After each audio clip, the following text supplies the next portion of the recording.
बिस्मिल्लाहिर्रहमानिर्रहीम, अस्सलाम वालेकुम। विनस स्पोर्ट्स के साथ आपका मेज़बान शहजादा मोइन हाजिर है और एक अच्छी खबर पाकिस्तान क्रिकेट से आती हुई नज़र आई। पाकिस्तान के वेटरन ग्लोबल क्रिकेट टूर्नामेंट में आज पाकिस्तान ने वेस्ट इंडीज़ को फाइनल में नेशनल बैंक क्रिकेट ग्राउंड में शिकस्त दे दी 152 रन से। और दूसरी तरफ अगर थोड़ी सी गमगीन खबर यह है कि पाकिस्तान हॉकी टीम आज जापान के ख़िलाफ़ मैच हार गई है 3-2 से। तो दूसरी तरफ अगर हम सारी चीज़ों को कंप्रोमाइज़ करें तो इस वक्त ओवरऑल खेलों के हवाले से पाकिस्तान बड़ा सरगर्म है और तमाम ही गेम्स पाकिस्तान के अंदर होते हुए दिखाई दे रहे हैं। दूसरी तरफ पाकिस्तान की व्हील चेयर क्रिकेट टीम आज बाकायदा तौर पर मोहम्मद जीशान की क़यादत में काठमांडू रवाना हो गई है, जहां पर एशियन गेम्स में वो शिरकत करेगी। और दूसरी तरफ पाकिस्तान की चाइना में मौजूद है एथलीट्स ने बड़ी ज़बरदस्त परफॉर्मेंस दिखाते हुए इस टूर्नामेंट के अंदर नजर आए। गो कि हॉकी में पाकिस्तान की कारकर्दगी अच्छी नज़र नहीं आ रही है, लेकिन दूसरी तरफ पाकिस्तानी एथलीट्स इस टूर्नामेंट में अच्छा परफॉर्म करते हुए दिखाई दे रहे हैं। एक और अच्छी खबर पाकिस्तान क्रिकेट के हवाले से है कि श्रीलंकन अंडर 19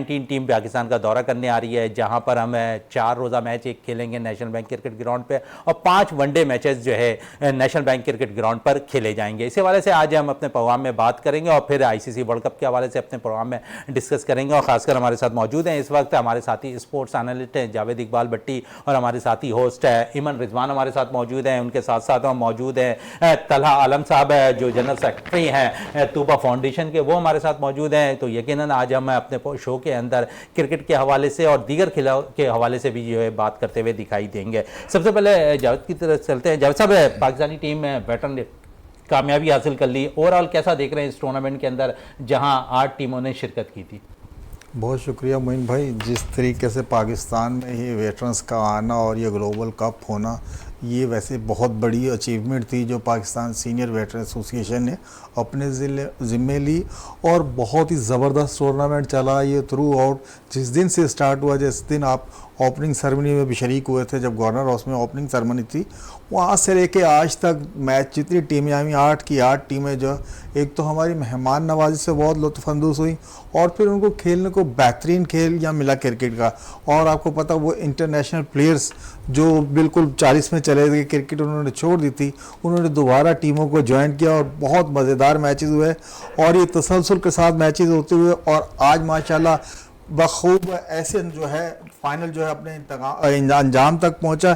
जिस तरीके से पाकिस्तान ने 328 रन का टारगेट दिया था, वेस्ट इंडीज 129 का किए थे जी, 329 का टारगेट दिया और वेस्ट इंडीज की टीम ने जो है आज अब्दुल कादिर की बॉलिंग के सामने बिल्कुल आउट क्लास हो गई। अब्दुल कादिर की बात करें तो इस टूर्नामेंट के अंदर अब्दुल कादिर ने 28 खिलाड़ियों को आउट किया है, तो वेटरन के लिए एक अच्छा इजाफा है पाकिस्तान की जानिब से कि अब्दुल कादिर अच्छी बॉल करते नजर आए इस टूर्नामेंट के अंदर। बिल्कुल मोइन भाई, मैं कादिर को काफ़ी अरसे से देख रहा हूँ वेटरन्स खेलते हुए, क्योंकि मैं खुद भी वेटरन्स खेलता हूँ और माशाल्लाह इस टूर्नामेंट में तो उन्होंने 3 से 4 दफ़ा 5 आउट किए और आज बेस्ट बॉलिंग कर दी। मशहूर मिसबाउल हक है, आज उन्होंने सेंचुरी स्कोर की फाइनल में। बिल्कुल मिसबाउल हक के स्ट्रोक आप देखने के काबिल थे जिस तरीके से आज उन्होंने 100 किए हैं।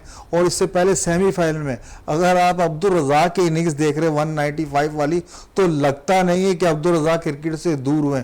जिस तरीके से वो पुराने उनके शॉट से वही शॉट दिखाए उन्होंने, आवाम को बहुत खुश हुई पाकिस्तान। इवन के वहाँ जो क्राउड बैठा हुआ था वो कह रहे थे कि अब्दुल रज़ाक को अभी इंडिया भेज दो, वो नेशनल टीम ज्वाइन कर ले। बिल्कुल, इस तो मजीद से बात करेंगे, इमन से बात कर लेते हैं। इमन, वर्ल्ड कप का आगाज होने वाला है, प्रैक्टिस मैचेस जारी हैं। ओवरऑल अगर वर्ल्ड कप का हम तजिया करें तो पाकिस्तान शायद पाकिस्तान के नसीब में एक दफ़ा वर्ल्ड कप था। आप क्या समझ रही है, दीगर टीमों ने जिस तरह कारकर्दगी दिखाई है वर्ल्ड कप के अंदर, ट्रॉफी अपने नाम की है, इस दफ़ा उम्मीद आपको लग रही है कि पाकिस्तान ट्रॉफी लेकर आएगा? बहुत शुक्रिया मोइन साहब। सबसे पहले जैसा कि आपने कहा कि पाकिस्तान सिर्फ एक ही दफ़ा फतह याब हुआ है और उसके बाद दीगर इवेंट्स देखें, इवन 1999 की बात करें फाइनल में हमें शिकस्त हुई थी। उसके बाद जो है हम 2003 या 2007 हमने सेमीफाइनल भी खेले जी बिल्कुल, और 2003 और 2007 में हमारी बहुत ही बुरी परफॉर्मेंस रही थी। जिस तरीके से इवन 2007 में तो ये हालात थे कि हमें आयरलैंड के हाथों शिकस्त हुई थी और पाकिस्तान के कोच जो थे बॉब वुलमर, उनकी उसके बाद वो डेथ का था। मतलब ठीक है, प्लेयर्स उस टाइम में पाकिस्तान के पास बड़े बड़े नाम मौजूद थे कैप्टनसी के फॉर्म में देखें, लेकिन 2003 या 2007 का टूर्नामेंट पैथेटिक हुआ। फिर 2011 का अगर हम वर्ल्ड कप देखें, सेमीफाइनल में भारत के हाथों शिकस्त हुई और ये हमारे लिए एक अलमिया है कि अभी तक हम भारत को वर्ल्ड कप में, ओडीआई वर्ल्ड कप में नहीं हरा सके। और फिर 2015 में जिस तरह हमारी टीम थी मिसबाउल हक की कप्तानी में, और पाकिस्तान क्वार्टर फाइनल में पहुंचा था ऑस्ट्रेलिया के अगेंस्ट, और लेकिन उसमें बहुत ज़्यादा मिस फील्डिंग हुई थी। और वहाब रियाज का वो एक स्पेल था जो शेन वॉटसन के अगेंस्ट बहुत फेमस हुआ था, वो one of the best spell था, लेकिन कैचेस ड्रॉप हुए राहत अली के हाथों, सुहेल खान के हाथों। और फिर 2019 फाइनली अनफॉर्चुनेट रहे हम लोग स्टार्टिंग में, जो वेस्ट इंडीज से एक बड़ी शिकस्त के बाद हम लोग 4 मैचेस बाद के जीते भी, लेकिन 9 रन रेट इतना बुरा हुआ था कि हम आगे बाहर हो गए सेमीफाइनल की दौड़ से। तला साहब, सबसे पहले तो आप वेलकम हमारे शो के अंदर, पहली दफ़ा आप मेरे शो के अंदर आए हैं। ओवरऑल कैसा देखते हैं, क्योंकि जिस तरह वर्ल्ड कप है, हम बाकायदा तौर पर 6 तारीख से हमारा नीदरलैंड के खिलाफ पहला मैच है वर्ल्ड कप के अंदर, आप समझ रहे हैं कि पाकिस्तान की जो इस वक्त की टीम है, माहिरीन ये समझ रहे हैं कि ये टीम शायद फाइनल 4 के लिए भी जो है सिलेक्ट ना हो पाए?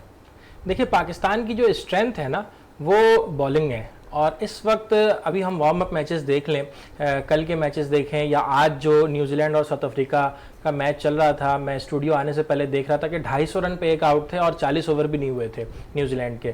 तो बहुत मुश्किल होगा पाकिस्तान के लिए, क्योंकि पाकिस्तान के पास एक तो नसीम शाह जैसे फास्ट बॉलर मौजूद नहीं है। और मतलब एक बॉलर जिसे कुछ अरसे कबल हम कह रहे थे कि हमारी बॉलिंग स्ट्रेंथ, आप खुद भी कह रहे हैं कि बॉलिंग स्ट्रेंथ हमारी दुनिया की नंबर 1 बॉलिंग स्ट्रेंथ थी, लेकिन अब सिर्फ एक नसीम शाह के जाने के बाद ऐसा लगता है शिराजा बिखर गया हमारी फास्ट बॉलिंग। उसकी वजह यह है ना कि हमने सिलेक्शन का मयार जो है ना वो शायद PSL को बना लिया है कि 4 ओवर जो खिलाड़ी अच्छे फेंक देता है तो उसको हम जो है वो टेस्ट क्रिकेट भी खिला देते हैं, उसको हम जो है वो ODI में भी ले आते हैं। लेकिन जो एक आपका फर्स्ट क्लास का एक पूरा नज़्म ज़ब्त है ना, वहाँ से लड़के आने चाहिए था कौमी टीम में, जिस तरह से दीगर ममालिक में हम देखते हैं।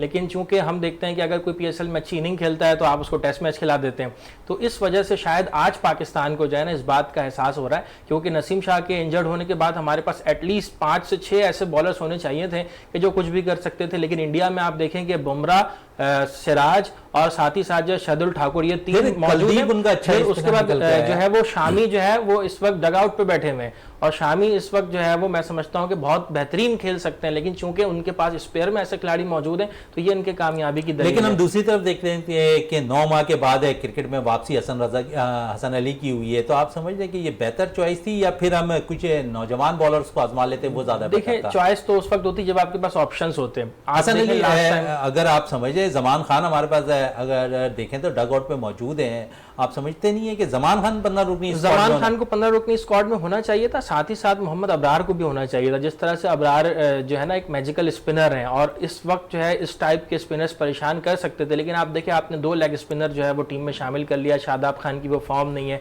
उसामा मीर उस लाइन और लेंथ पे बॉलिंग कर नहीं रहे, वार्म अप मैचेस में भी हमने देखा। और अगर उसामा मीर को आपने सेकंड ऑप्शन रखना था तो फिर आपको एशिया कप में भी उनको ट्राई करना था। लेकिन ये है कि मोहम्मद नवाज की भी बात करें तो उनकी बॉल बिल्कुल टर्न नहीं हो रही है, सीधी सीधी बॉल हो रही है।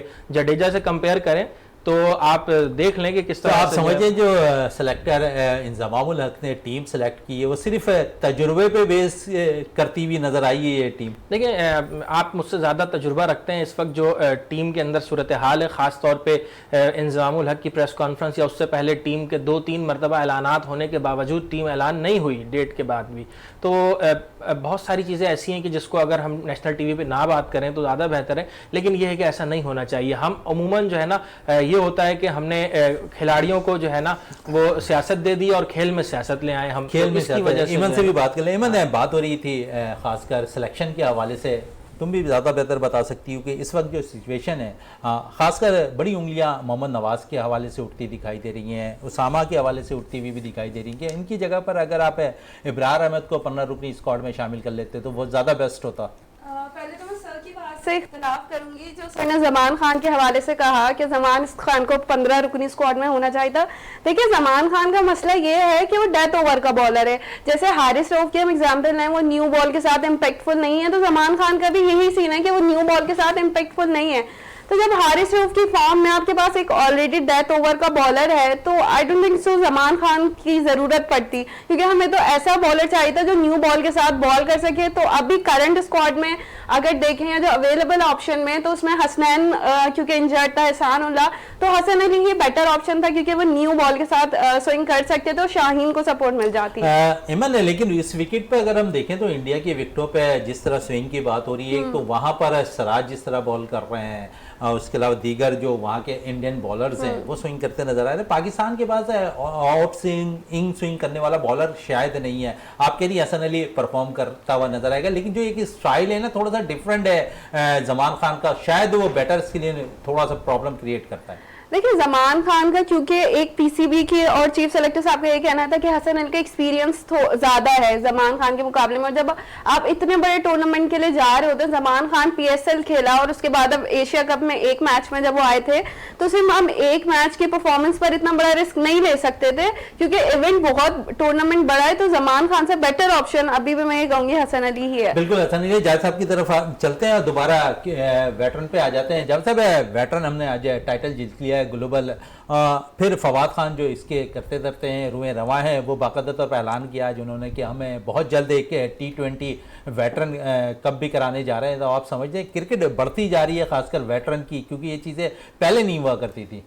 बिल्कुल मोइन भाई, देखिए वेटरन जब से ये senior veteran Sindh cricket association ने स्टार्ट की थी, उसके बाद ये कंटिन्यू बढ़ती ही जा रही है। अभी देखिए 40 प्लस से 50 प्लस 60 प्लस तक वेटर्स कराची में हो रही थी, और अब जो फवाद हैं उन्होंने कहा है कि हम जो है इसके फ़ौरन बाद जो है T20 वर्ल्ड कप का भी आगाज़ करने वाले हैं, और ये अभी फ्रेम पाइपलाइन में ये सारी चीज़ें चल रही हैं। और जिस तरह फवाद भाई ने अभी लास्ट टाइम भी जब प्रेस कॉन्फ्रेंस कर रहे थे तो उनका यही कहना था कि अब इसके बाद जो हम T20 की तरफ जाएंगे उस पर हमारा वर्कआउट जारी है। बिल्कुल जारी है। इस वक्त मुझे ब्रेक के लिए कहा जा रहा है, ब्रेक से वापस आते हैं तो गुफ्तगू को मज़ीद जारी रखते हैं।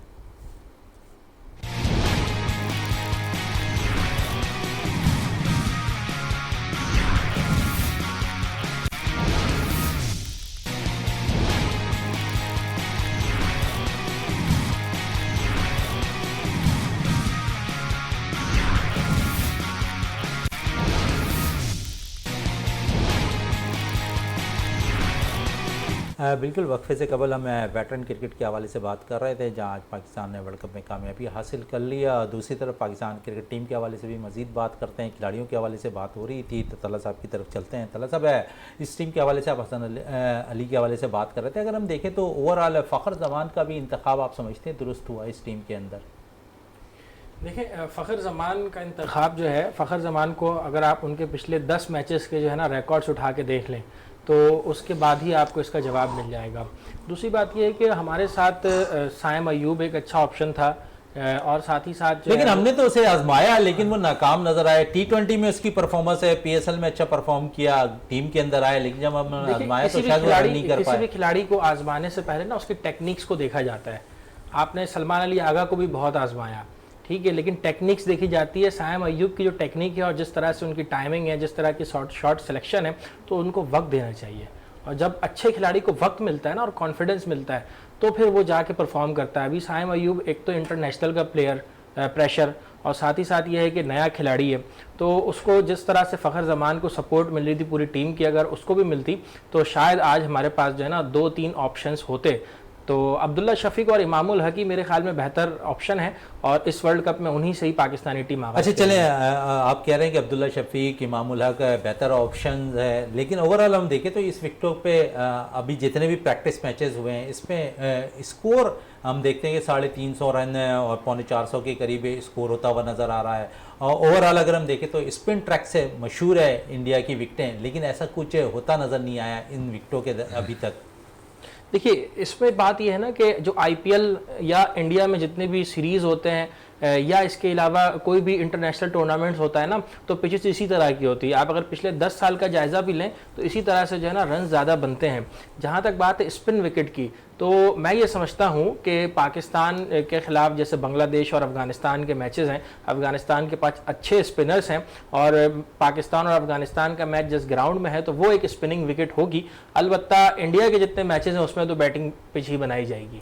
अच्छा तला साहब, आपने बड़ी ज़बरदस्त बात की है। एमन से भी बात कर लें। एमन, जिस तरह विकेटों की बात हो रही है और जिस तरह तला साहब कह रहे हैं कि इंडिया और पाकिस्तान का मैच है, जिस विकेट पे होगा उस पर बैटिंग ट्रैक बनाई जाएगी, आप समझिए कि हमसे ज़्यादा मजबूत इंडिया की बैटिंग ट्रैक है?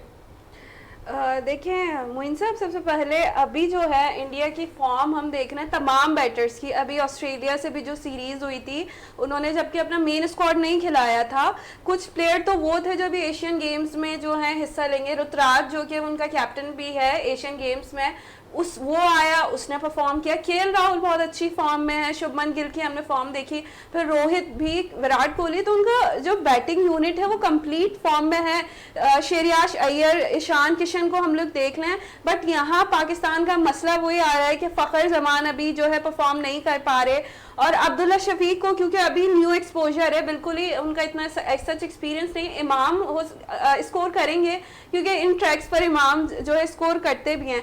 बाबर और रिजवान की हमने लास्ट मैच में फॉर्म देखी, तो आई थिंक इंडिया को अभी बैटिंग पर एज है। लेकिन सऊद शकील से मुझे बहुत ज़्यादा उम्मीद है कि जिस तरह उन्होंने लास्ट मैच में परफॉर्म किया, और वो स्पिन को खेलते भी अच्छा है, उनके शॉट्स हम लोगों ने देखे। इवन निशम के खिलाफ भी उन्होंने बेहतरीन शॉट्स खेले थे। तो I am expecting more from Saud Shakeel और बाबर और रिजवान। सऊद शकील की बात कर रहे हैं, जावेद इकबाल भट्टी साहब है, इमन है, और 53 बॉलों पर 75 रन की इनिंग खेली है। ये इनिंग शायद उन्हें अपना पहला मैच है, अगर नीदरलैंड के खिलाफ खेलने का मौका फराम करते नजर आएगी बाबर आजम की टीम। बिल्कुल मोइन भाई, ये मौका फराम नहीं, आपको मौका देना पड़ेगा। आपकी टीम आपको सर पता कैसे है? देंगे आप? एज हासिल आपको है सलमान अली आगा से, इफ्तिखार अहमद से, तो आप कैसे चांस देंगे? आप फ़खर जमान के साथ भी जा रहे हैं। नहीं देखें, सऊद शकील को खिलाना पड़ेगा, आपकी मजबूरी है। जिस तरीके से उसने आपको ये 75 रन करके दिए और जो शाटें उसने आपको इंडिया में खेल कर दिखाई ना, उसने अपने एतमाद का इजहार कर दिया कि असल मसला है चांस। आपने पूरे एशिया कप उसको चांस नहीं दिया, ना आप उसका जवाब दे पाए कि क्यों उसको चांस नहीं दिया। तो वर्ल्ड कप में आपको स्टार्टिंग से पहले मैच से सऊद शकील को खिलाना पड़ेगा, ये आपकी मजबूरी है, ना कि कोई आप उस पर एहसान करेंगे। वो प्लेयर इतना अच्छा है कि वो आपको मिडल में स्कोर करके देगा, और जिस तरीके से उसने शॉट्स दिखाई हैं आपको, हर वो शॉट खेल कर दिया जो बैट्समैन को खेलना चाहिए था।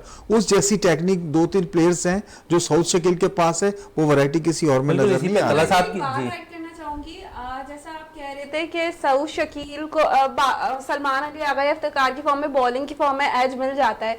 लेकिन जब इंडिया की, तो इंडिया ने जो है शार्दुल ठाकुर को रखा हुआ है एज अ ऑलराउंडर, ठीक है, और उनके पास एक ऑप्शन ये जीनियल ऑलराउंडर है हमारे पास। आप बता दें कौन सा जीनियल ऑलराउंडर टीम के अंदर मौजूद है? आप रेगुलर फ़हीम अशरफ को लगा है कि रखा आपने प्लेयर के साथ, फिर वसीम जूनियर को। आप वसीम जूनियर से अब तक कोई ऐसी इनिंग नहीं देख पाई है, ना ही उनकी कोई ऐसी बॉलिंग हमने देख पाई है जिसकी बदौलत पाकिस्तान ने कामयाबी हासिल की हो। बिल्कुल ऐसा है कि वसीम जूनियर से जिस तरह की एक्सपेक्टेशन थी वो उस तरह की परफॉर्मेंस नहीं दे रहा हूँ। Pakistan genuine all rounder, although Shadab को हम एक टाइम था कि कंसीडर करते थे, और 2019 के वर्ल्ड कप में हमने उनकी बॉलिंग बहुत बेहतरीन बॉलिंग रही थी। लेकिन अब वो जिस तरह की ना, उनकी बॉलिंग में, बैटिंग में शायद वो थोड़ा बहुत कंपनसेट कर रहे हैं, लेकिन बॉलिंग उनकी वो परफॉर्मेंस नहीं रही है। तो मैं इंडिया का, खैर शार्दुल ठाकुर का ये कहती कि इंडिया ने भी एक मैच में उन्हें बिठवा के अश्विन को मौका क्योंकि दिया था, क्योंकि शार्दुल को बैटिंग में एज हासिल है। तो इंडिया भी इस चीज़ के लिए थोड़ा सा वो है कि इधर, क्योंकि इंडिया की जो एक पॉलिसी है वो ये देखते हैं कि आपकी ऑपोजिशन टीम कौन सी है और कंडीशंस कैसी है। लेकिन हम लोग वो जो है एक स्टेटस को मेंटेन किया हुआ है कि जो टीम लेके जा रहे हैं जैसी टीम के खिलाफ भी पूरी स्ट्रेंथ के साथ जाता है। ये इंडिया एग्जैक्टली इंडिया कंडीशन और ऑपोजिशन के हिसाब से अपनी टीम खिलाता है। बिल्कुल जबरदस्त। कुछ देर पहले जावेद साहब कह रहे थे सऊद शकील के हवाले से, इसी पे तला साहब मैं आपकी तरफ आता हूँ कि आप समझते हैं कि एक इनिंग जो उन्होंने 53 बॉलों पर 75 रन की इनिंग खेली है, क्या इस टीम में लाने के लिए उनके लिए काफ़ी होगा? देखिए, इस वक्त गैप तो पैदा हो रहा है, और 5वें नंबर पे आपके पास सलमान अली आगा को आपने तकरीबन 15 मैचेस वो अब तक खेल चुके हैं, और अब तक उनके जो 500 रन भी मुकम्मल नहीं हुए, और उस तरह की परफॉर्मेंस नहीं है। अगर आपकी शुरू की 2-3 विकेटें जल्दी गिर जाती हैं तो 5वें और 6ठे नंबर का जो किरदार है ना, वो बहुत अहम होता है।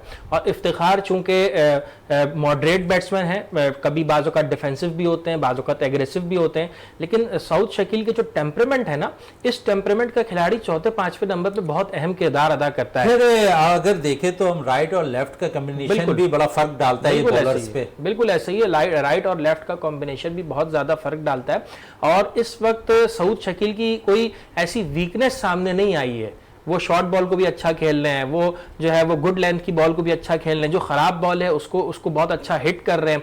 तो इस वक्त जो है वो एक प्रॉपर बैट्समैन की शक्ल में पाकिस्तानी टीम में शामिल होते हुए नजर आ रहे हैं, अगर कोई सियासत ना हो। तो उसकी वीकनेस सिर्फ एक ही नजर आ रही है कि उसको चांस नहीं दे रहे 11 में। जिस दिन आपने उसको चांस दे दिया 11 में, ये वीकनेस भी खत्म हो जाएगी, फिर वो पीछे मुड़कर नहीं देखेगा।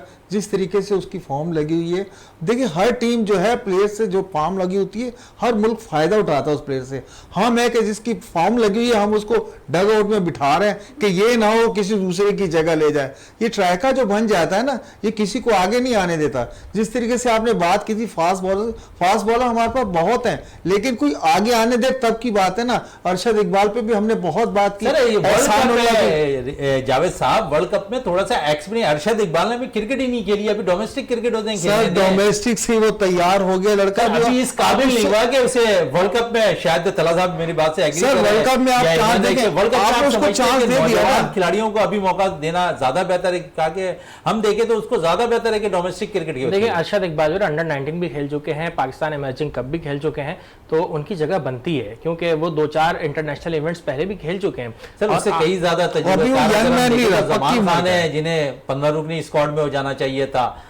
फिर अगर शाहनवाज धानी, आप ट्रेवलिंग कराते रहे 2.5 साल से टीम के साथ, उन्हें मौका फराम नहीं कर रहे हैं, आप उन्हें भी डोमेस्टिक क्रिकेट पे तवज्जो देने पर कोशिश कर रहे हैं, तो फिर ऐसे में अरशद इकबाल की जगह कहां से नजर आए? बिल्कुल आपकी बात ठीक है, शाहनवाज धानी भी अच्छा ऑप्शन थे, जमान खान भी हैं, अरशद इकबाल को भी स्पेयर में रखा जा सकता है, लेकिन ये है कि सारी चीजें तो आपके सामने हैं। चले इसी पे बात हो रही थी। फिर अभी अंडर 19 पाकिस्तान टीम गई है चाइना के लिए, जिसकी क़यादत जो है कासिम अकरम करते नजर आ रहे हैं। आप खिलाड़ी की, नौजवान खिलाड़ियों की बात कर रहे हैं, तो हमने कासिम अकरम को काफ़ी ग्रूम किया है। आप समझते हैं कासिम अकरम को भी अब मौका फराम कर देना चाहिए जिस तरह उनकी परफॉर्मेंस है, क्योंकि हम देखें नेमुल बदल करार दिया जा रहा है उसे मोहम्मद हफीज़ का। कासिम अकरम की अच्छी परफॉर्मेंस है और अच्छा फॉर्म है काफ़ी ज़्यादा, और ये तो अभी हमें पता लगेगा कि ये जो अंडर 19 कप हो रही है उसमें वो किस तरह से जो है वो टीम को लेके चलते हैं। और बिल्कुल ठीक कह रहे हैं, मोहम्मद हफीज़ का नेमुल बदल तो कहा जा रहा है, लेकिन कासिम अकरम की जो टेक्निक है ना उस पर मज़ीद काम करने की ज़रूरत है। जिस तरह पहले बाबर आजम आए थे, जिम्बाब्वे के खिलाफ उनका पहला मैच था, उसके बाद से लेके जो है वो अगले 2 साल तक बहुत ज़्यादा टेक्निक पे काम किया गया।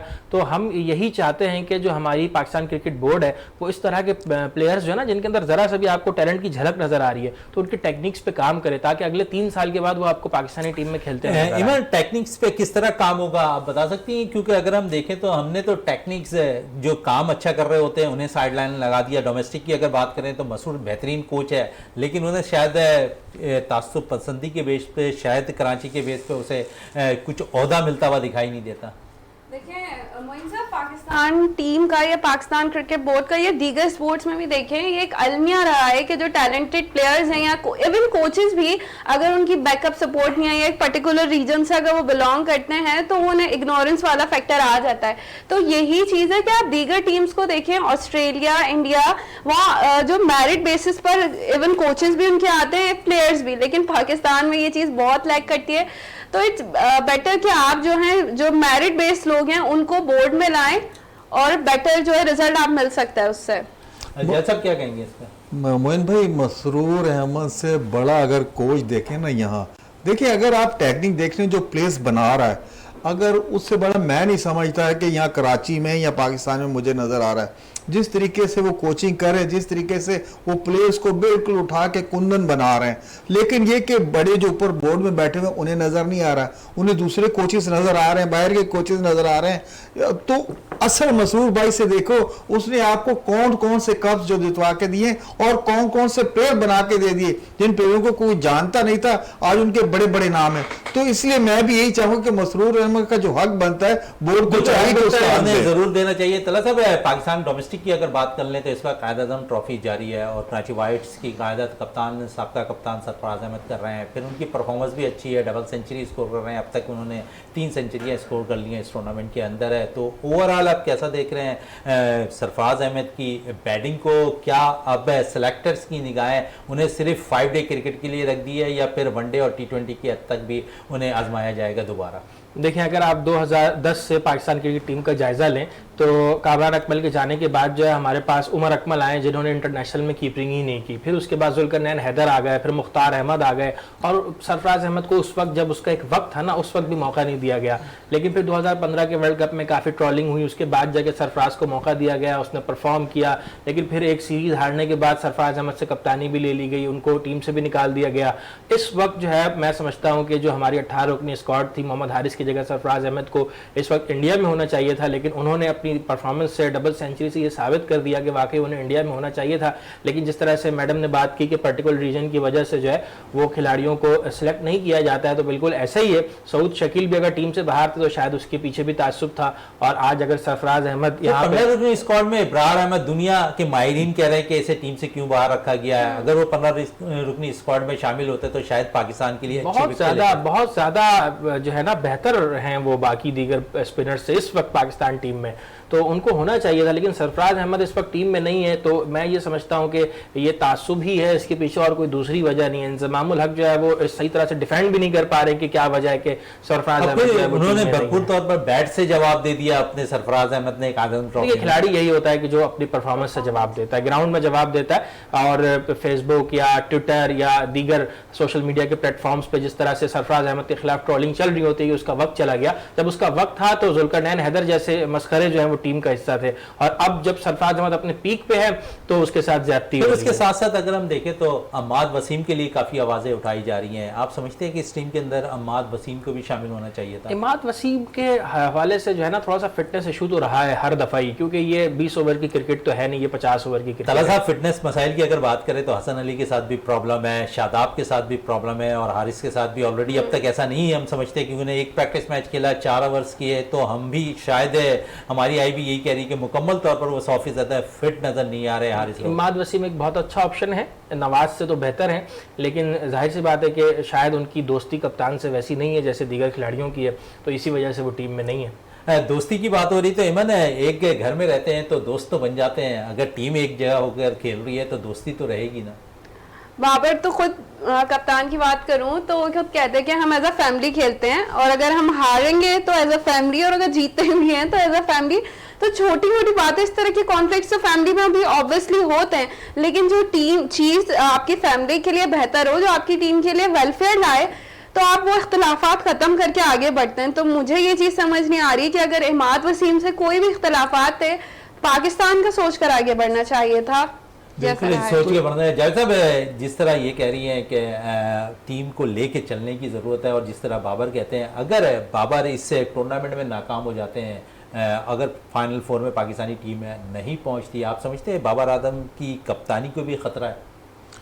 नहीं, कप्तानी को तो ख़तरा होगा सो होगा। मैंने आपको उस दिन भी अर्ज़ किया था कि ये जो टीम है ये सिर्फ मिकी आर्थर और बाबर आजम जो है स्टाफ, ये इन्हीं की टीम है, इनकी टीम है, और यही वो प्लेयर्स थे जो 9वें से 1 नंबर पर टीम को लेकर आए, और इन्हीं से रिजल्ट लेना है हमने वर्ल्ड कप में। आज मिकी आर्थर ने भी टीम को ज्वाइन कर लिया है, और उन्होंने जाके उनके हौसले बुलंद किए, शादाब के, फ़खर के, सबके हौसले बुलंद किए। लेकिन हौसले बुलंद करने से क्या होता है कि ग्राउंड के अंदर खिलाड़ी परफॉर्मेंस ना दे? सर परफॉर्मेंस मैं बता रहा हूँ ना, परफॉर्मेंस ये होगी, ये वर्ल्ड कप मैं कह रहा हूँ ना 5 से 6 प्लेयर का, या ये पहला वर्ल्ड कप होगा या आखिरी वर्ल्ड कप होगा, इसके बाद उनका कोई कैरियर नहीं होगा। अगर फाइनल 4 में नहीं पहुंचती तो ये सारी जिम्मेदारी बाबर को लेनी होगी। फाइनल 4 में पाकिस्तान क्रिकेट टीम इस वर्ल्ड कप में नहीं पहुंचती है तो यकीनन 3 से 4 प्लेयर्स ऐसे होंगे जो टीम से बाहर होते हुए भी दिखाई देंगे, और शायद मेरी नज़र में कप्तान बाबर आजम की भी कप्तानी खतरे में दिखाई देगी। इस वक्त ब्रेक के लिए कहा जा रहा है, ब्रेक से वापस आते थे गुफ्तगू को मज़ीद जारी रखते हैं।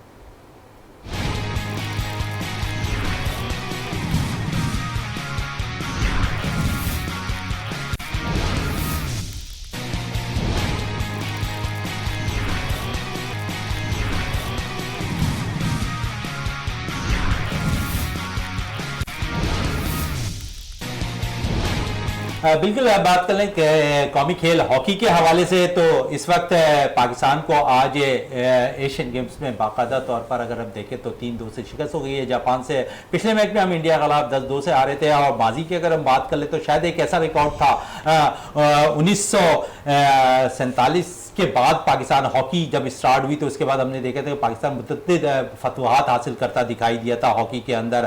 फिर एक ऐसा रिकॉर्ड था 7-1 का जो शायद हम समझते थे कि वो एशियन गेम्स के अंदर कभी टूट नहीं पाएगा, लेकिन भारत ने वो कर दिया, पाकिस्तान के खिलाफ जो है 10-2 से कामयाबी हासिल कर एक रिकॉर्ड बुक में नाम दर्ज कर लिया। और शायद एशियन गेम्स में अब पाकिस्तान कब ये तारीख दोबारा दोहराएगी कि पाकिस्तान एक दफ़ा फिर बड़े मार्जिन से इंडिया के खिलाफ कामयाबी हासिल करे। इसी हवाले से हमारे साथ टेलीफोन लाइन पर ज्वाइन कर लिया है फ्लाइंग हॉर्स समीउल्लाह साहब ने, उनसे बात कर लेते हैं इस मैच के हवाले से जो आज हमने बाकायदा तौर पर जापान के खिलाफ खेला जहां हमें 3-2 से शिकस्त हुई।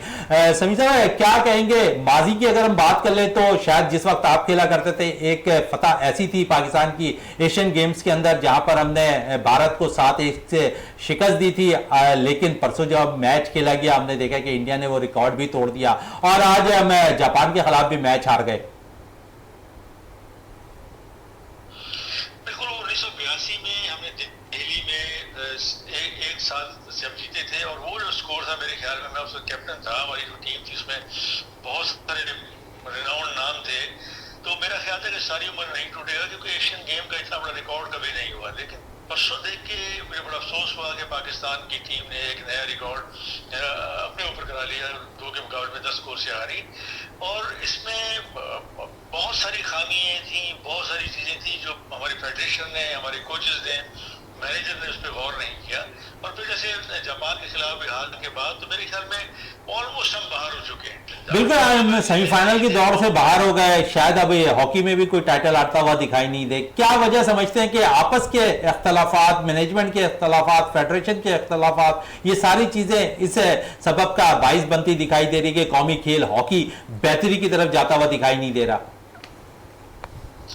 बिल्कुल सही है, क्योंकि देखें ना, जब नीयत ठीक नहीं होगी, इस फेडरेशन ने आके पिछले 12 सालों में वो तोड़ फोड़ की, अपने मकसद के लोग ले आए और हमारे लोगों ने उनको कंधा दिया अपने ओहदे के लिए। तो ये जब इस किस्म की हंगामे होंगे, इस किस्म की आपस में लड़ाइयाँ होंगी और हॉकी पे कोई गौर नहीं करेगा तो यही होगा जो इस वक्त हो रहा है। और उसमें सबसे बड़ा जो अलमिया ये है कि हॉकी प्लेयर जो है वो डिसअपॉइंट हो रहे हैं। इनका कैरियर किसी का 10 साल है, किसी का 8 साल है, किसी का 4 साल है, तो उनके पास कोई इतनी बड़ी विक्ट्री नहीं है। ये लड़ाइयाँ बंद करनी चाहिए, जेन्युइन लोगों को आना चाहिए, वो लोग आए जो कंट्रीब्यूट कर सकें। समीउल्लाह साहब, जेन्युइन लोग कौन है? सारे तो ओलंपियन ही है। आप देखें तो थोड़े दिनों पहले एक मसाइल है शहनाज शेख के हवाले से बड़ी, क्योंकि वो कोचिंग के फराइज अंजाम दे रहे थे, 1.5 महीने तक वो अपनी टीम के साथ रहे, फिर उन्हें वीज़ा फराहम नहीं किया गया। आप समझते हैं कि ये सही वक्त नहीं था? कुछ जो है तकद और जरूर फेडरेशन को करनी चाहिए थी उनके वीज़े के हवाले से। बिल्कुल, शहनाज शेख को पहले तो आना ही नहीं चाहिए। देखिए, जब जो मोस्ट जूनियर आदमी हो, सेक्रेटरी अननोन हो, तो उसके साथ तो काम ही नहीं करना चाहिए और देख के आना चाहिए कि किसके साथ आपने काम करना है। और फिर आपके पास एक लंबा टाइम हो 1 साल का, ताकि आप खिलाड़ियों को उस पैटर्न पे ले जाएं जो आप पैटर्न चाहते थे। एक तो ये बात हुई कि शहनाज को नहीं आना चाहिए था। दूसरा, पाकिस्तान हॉकी फेडरेशन इनका वीज़ा कर सकती थी, क्योंकि जब इससे पहले जो टूर्नामेंट हुआ एशियन चैंपियंस ट्रॉफी, तो उसमें उनको उसी वक्त कोशिश कर लेनी चाहिए थी।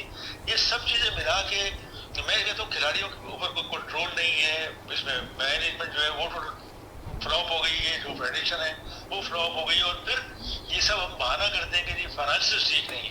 फाइनेंशियल कहाँ ठीक होंगे अगर पाकिस्तान टीम परफॉर्म नहीं कर सकेगी? आज अगर एशियन गेम में आप देखें, प्रैक्टिकली हम बाहर हो चुके हैं। यही 2 टीमें आइंदा जाके क्वालिफाई करेंगे, भारत और जापान। हाँ, ये और बहुत बड़ा कोई मिसहैप हुआ तो जापान शायद बाहर। अच्छा समी साहब, आप हमारे साथ टेलीफोन लाइन पर मौजूद है एक हॉकी के हवाले से मजीद, क्योंकि आप क्वालिफाई की बात कर रहे हैं। एक क्वालिफाइंग राउंड पाकिस्तान में 1991 के बाद होने वाला था। आप समझते हैं आपस के अख्तलाफात की बाइस है वो भी हमसे वापस छीन लिया गया? आप समझते हैं कि हॉकी तबाह होकर रह गई है शायद आपस के अख्तलाफात की बाइस? बिल्कुल सही है। देखिए ना, वो इतना बड़ा मौका था, उसमें पाकिस्तान स्पोर्ट्स बोर्ड ने, गवर्नमेंट पाकिस्तान ने कहा कि आप फेयर इलेक्शन कराएं और जो भी आएगा तो हम ये पैसे ग्रांट करेंगे। तो उसमें इन्होंने जिद कर ली और उसमें कहा कि नहीं जी, हम बगैर सब कुछ किए हम ये सब पैसे मिल जाए। तो कौन सी हुकूमत है वो 15वें नंबर की टीम को इस किस्म की फैसिलिटी देगा? या तो आप नंबर 1, नंबर 2 होते तो सब गवर्नमेंट और प्राइवेट इदारे देते। तो बिल्कुल मैं भी यही कहूँगा जो आप कह रहे हैं कि ये सिर्फ मिसमैनेजमेंट है, और ये जो है जिसको कहते हैं कि एक बदनीयती की बात थी कि पाकिस्तान गवर्नमेंट ने उनको पैसे नहीं दिए, और वो एक बहुत बड़ा जो पाकिस्तान के लिए बाकी के लिए थ्रू था वो यहाँ से ट्रांसफर हो गया, शिफ्ट हो गया। बहुत बहुत शुक्रिया समीउल्लाह साहब आपका वीनस स्पोर्ट्स में टाइम देने का। तला साहब की तरफ चलते हैं। तला साहब, जिस तरह बात कर रहे थे फेडरेशन के हवाले से, और अगर इख्तलाफात की बात करें तो हम दूसरी जगह में बहुत से मसाइल में उलझे हुए रहते हैं। आप बेसिकली जनरल सेक्रेटरी हैं तूबा फाउंडेशन के लिए, स्पोर्ट्स के लिए आप लोग क्या काम कर रहे हैं? देखिए, सबसे पहले तो मैं समीउल्लाह भाई की बात को आगे बढ़ाऊं कि देखें, हमें जो है ना क्रिकेट के अलावा दीगर स्पोर्ट्स को भी मोनेटाइज करना चाहिए। जो हमारी मीडिया इंडस्ट्री है और बिजनेस इंडस्ट्री है और इसके अलावा स्पोर्ट्स इंडस्ट्री है, अगर हम तीनों का ट्रायंगल बना लेते हैं, जिस तरह से पूरी दुनिया में, जिस तरह से इंडिया में आप देखेंगे जितने भी बिजनेसमैन हैं वो सपोर्ट करते हैं। आज देखें ना, पाकिस्तान हॉकी फेडरेशन की अगर हम बात करें तो हुकूमत पाकिस्तान ने 2017 से 2022 तक सिर्फ 90 लाख रुपए का बजट जो है वो हॉकी फेडरेशन को अब तक दिया है। तो आप देखें ना, एक कैंप लगाने में, या हमारी टीम एशियन गेम में जा रही है या वर्ल्ड कप में जा रही है, तो ये इस तरह के नताइज तो आएंगे ना। साहब, लेकिन अगर अकाउंट्स की बात कर ले तो इस वक्त पाकिस्तान हॉकी फेडरेशन में 19 करोड़ रुपए हैं। हाँ, ये बिल्कुल आपकी बात बिल्कुल दुरुस्त है, लेकिन मोनेटाइज जब तक नहीं होगा ना, चीजें मोनेटाइज नहीं होंगी, मीडिया भी इन्वॉल्व ना, उस तरह का हाइप क्रिएट ना होगा, तो उस वक्त तक जो है ना कौम की भी दिलचस्पी नहीं होगी। और जहाँ तक बात है हमारे इदारे की, तो अल्हम्दुलिल्लाह तूबा फाउंडेशन जो है, जो कि बिला सूद कर्जे फराम कर रही है, पिछले 12 सालों से लोगों को बिजनेस करवा के उनके पैरों पर खड़ा कर रही है। इसके अलावा हेल्थ के सेक्टर में हमारा काम है, वोकेशनल ट्रेनिंग पे हमारा काम है, एजुकेशन पे काम है। तो इसी तरह से जो है वो हम लोगों की प्राइमरी नीड्स पर भी काम कर रहे होते हैं, जिसमें जो है वो फूड डिस्ट्रीब्यूशन है, या इसके अलावा दीगर जो चीज़ें हो रही होती हैं माशरे में हमारे। तो इस वक्त स्पोर्ट्स के हवाले से अल्हम्दुलिल्लाह तूबा फाउंडेशन ने 2 हफ्ते पहले जो है वो एक क्रिकेट टूर्नामेंट करवाया था, जिसमें पूरे जो है वो टाउन की टीम्स ने हिस्सा लिया, और 2 दिन तक वो टूर्नामेंट जो है वो जारी रहा। और उसके बाद जो है वो हमने आने वाली जो नई टीम, जो कि बच्चे नए उभर के आ रहे हैं, इमर्जिंग टीम, उनके लिए कुछ ऐलानात भी किए। एकेडमी से लाने का इरादा है कि तूबा फाउंडेशन के नाम से एकेडमीज बनाए। इसके लिए जो है वो हमारे राब्ते भी चल रहे हैं बहुत ज्यादा। आप जिस जगह पे आपका हेड ऑफिस है औरंगी टाउन के अंदर, वहाँ तकरीबन 35-40 लाख की आबादी है वहाँ पर। देखिए, बिल्कुल ऐसे ही है। औरंगी टाउन की अगर हम बात करें तो आपका ताल्लुक भी वहीं से है, और जिस तरह से मेहरान ग्रीन या इसके अलावा और भी बहुत सारी मशहूर टीम्स थी, उसमें से निकलने वाले लड़के इसी औरंगी टाउन से, खुर्रम जो है वो निकल के जो है वो आज वेटेरियन क्रिकेट खेल रहे हैं, या इसके अलावा अनवर अली हैं, या बहुत सारे ऐसे टैलेंट्स हैं जो कि मेन स्ट्रीम में नहीं आए, मगर वो किसी ना किसी बैंक से या किसी ना किसी इदारे से जो है वो क्रिकेट खेल रहे हैं। तो बिल्कुल हमारा ये प्लान है कि हम इंशाल्लाह ताला अकेडमी की तरफ भी जाएँ और एक ऐसी फ़िज़ा कायम करें कि हमारे बच्चे जो कि आज नशे की लत में लग गए हैं, गुटखा, मावा और दीगर चीज़ें जो है वो उनकी जवानियाँ ख़राब कर रही हैं, तो वहाँ पर हम जो है वो स्पोर्ट्स के मौके फ़राहम करके जो है उनको आगे बढ़ाएं, और इंशाल्लाह ताला हम ये करेंगे। बिल्कुल, इंशाल्लाह ज़रूर हम आपके साथ हैं। इमन, बात हो रही थी हॉकी की। आप समझ रही हैं कि हॉकी में जो इस वक्त कंडीशन है पाकिस्तान की, आपस के इख्तिलाफात के बाइस शायद हमारी हॉकी ख़त्म होकर रह गई। समीउल्लाह साहब भी यही कह रहे थे। बिल्कुल मोइन साहब, पाकिस्तान हॉकी ने जो अपना एक सुनहरा वक्त देखा, और एशियन गेम्स थे या उसके अलावा जो बर्मिंघम गेम्स हुए थे, 4 वर्ल्ड कप, सबसे ज़्यादा हॉकी वर्ल्ड कप जीतने वाली टीम पाकिस्तान रही थी, और बड़े बड़े नाम पाकिस्तान, कलीमुल्लाह टाइप के प्लेयर थे, सलाहुद्दीन सल्लू। लेकिन अब कंडीशन ये है कि इंडिया में जब वर्ल्ड कप, आप उसके लिए क्वालिफाई नहीं कर सके, और अब जिस तरीके से इंडिया से शिकस्त हुई, क्योंकि इवन पाकिस्तान हॉकी टीम की जानिब से इस चीज़ के लिए माफ़ी भी, मतलब उन्होंने ऑफिशियली उस चीज का कहा कि मतलब इस चीज के लिए हम कौम से माफी मांगते हैं कि इससे बड़ी शिकस्त नहीं थी 10 और 2 के उससे मार्जिन से। तो देखिए, चीजें जो है बड़ी कॉन्ट्रडिक्शन आ रही है कि आपकी परफॉर्मेंसेस में और जो बयानात हमारे ऑफिशियल्स हॉकी उसके दे रहे होते हैं। तो इशू यही है कि आप जो है प्लेयर्स को, मैं ये कहूँगी, उस तरह की फैसिलिटीज नहीं मिल रही है। जावेद साहब पे भी इस पे मजीद बात करते हैं। जावेद साहब, अगर हम देखें तो इस टूर्नामेंट के अंदर हमने मैचेस के अंदर एक में 18 गोल किए, एक में 15 किए, एक में 5 किए, फिर हमारी थोड़ी सी तगड़ी टीम के खिलाफ हमारा मुकाबला हुआ तो वहाँ हमें शिकस्त का सामना करना पड़ा। वही मोइन भाई, मैं आपसे उस दिन प्रोग्राम में यही बात हुई थी कि हम ये 10-15 गोल 18 गोल मार रहे हैं, लेकिन जैसी तगड़ी टीम आती पता नहीं हमारे लड़कों को क्या हो जाता है, रिज़ल्ट देना ही भूल जाते हैं, और उल्टा अपने ऊपर 10 गोल करवा के रिकॉर्ड करवा दिया। जो हमारा बनाया हुआ 7 गोल का रिकॉर्ड था वो ख़त्म करवा दिया। तो ये बात वही है, फेडरेशन के जो आपस के इख्तलाफात है ना, अगर कोई सही बंदा आ जाए तो वो उसकी टांगें खींचना शुरू कर देते हैं, अगर दूसरे ग्रुप का कोई आ जाएगा तो ये टांगें खींचना शुरू कर देंगे। जब तक ये सिंसियर होकर हॉकी के लिए नहीं सिंसियर होकर सोचेंगे, जब तक हॉकी के लिए आपको काम हॉकी नहीं में होगा कुछ तो नहीं मिल शायद सकता। यही नताइज हमारे सामने आते हुए दिखाई देंगे। तरा साहब आपका बहुत शुक्रिया, ईमन आपका बहुत शुक्रिया, जय साहब आपका बहुत बहुत शुक्रिया। प्रोग्राम का अख्ताम करते हैं इस दुआ के साथ कि पाकिस्तान में खेल और खिलाड़ी तरक्की करते रहें और पाकिस्तान का सब जिलाली परचम दुनिया भर में रोशन रहे। इसी के साथ अपने मेज़बान शहजादा मोइन को इजाज़त दें। पाकिस्तान जिंदाबाद।